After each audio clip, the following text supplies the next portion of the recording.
You meet someone new. Your hand goes out. Their hand goes out.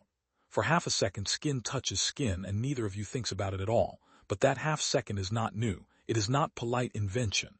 It is not a custom someone wrote down one day and everyone agreed to follow. It is older than writing, older than cities, older than language itself. What if the handshake is not a human habit, but a fossil? A piece of behavior passed down from a body you no longer remember having. Start with what you already believe. Most people assume the handshake began as a peace gesture. Two warriors extend open palms to prove they are unarmed. No blade hidden in the sleeve. No dagger in the fist. It is a tidy story. It shows up in textbooks and trivia nights everywhere. And it is not entirely wrong. But it is not the beginning either. It is a late chapter in a much older book, one written by evolution long before anyone needed to prove they weren't holding a sword. To find the real beginning, you have to leave the battlefield. You have to leave humans behind entirely. Go back further. Go into the trees. Primatologist Franz de Waal spent decades watching chimpanzees, and he noticed something strange. After a fight, two chimps who had just been screaming and biting would often come back together. They would touch. They would hold hands. They would groom each other's fur in long, careful strokes. De Waal called this reconciliation behavior, and he found it wasn't random. It followed patterns. It repaired relationships. Without it, alliances broke down and the group grew unstable. Touch, it turned out, was not decoration. It was infrastructure. Why would touch hold a social group together? Because for millions of years before your ancestors had words for trust, they had contact. A hand on a shoulder, fingers laced together, skin against skin. These were the original signals of safety, long before anyone could say the words, "I mean you no harm." Your body still remembers this.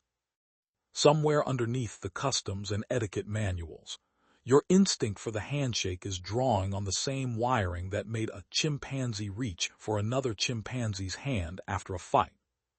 Here is where it gets stranger. In 2015, researchers at the Weizmann Institute of Science, led by Aiden Fruman, ran an experiment that most people have never heard of.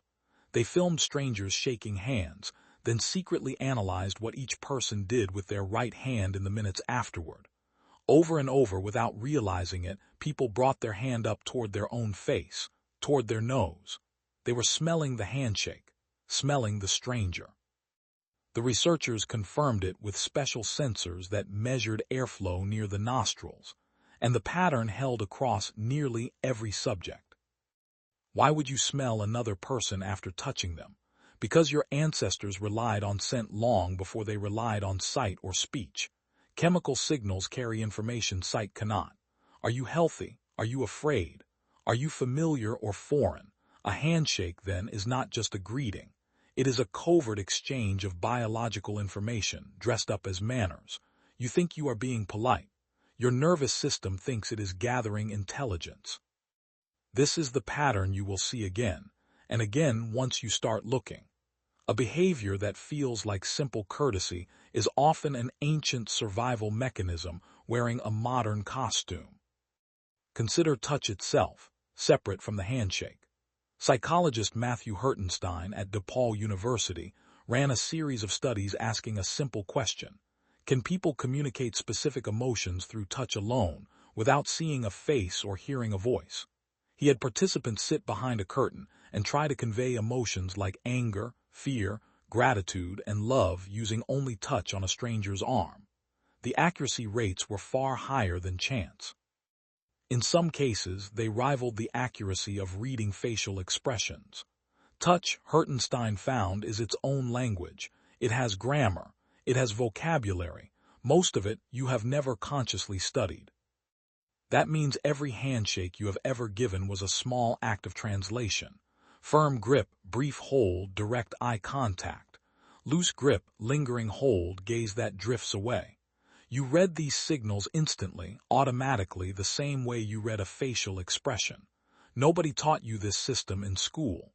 Nobody had to. Now go back even further than the chimpanzees. Go back to a time before hands looked anything like yours. Early primates lived in trees, and their hands evolved for grasping branches. Opposable thumbs, flexible fingers, sensitive palms packed with nerve endings. These features existed for survival, not socializing. But evolution rarely lets a good tool do only one job. Over millions of years, hands built for climbing became hands used for holding infants, for sharing food, for grooming allies.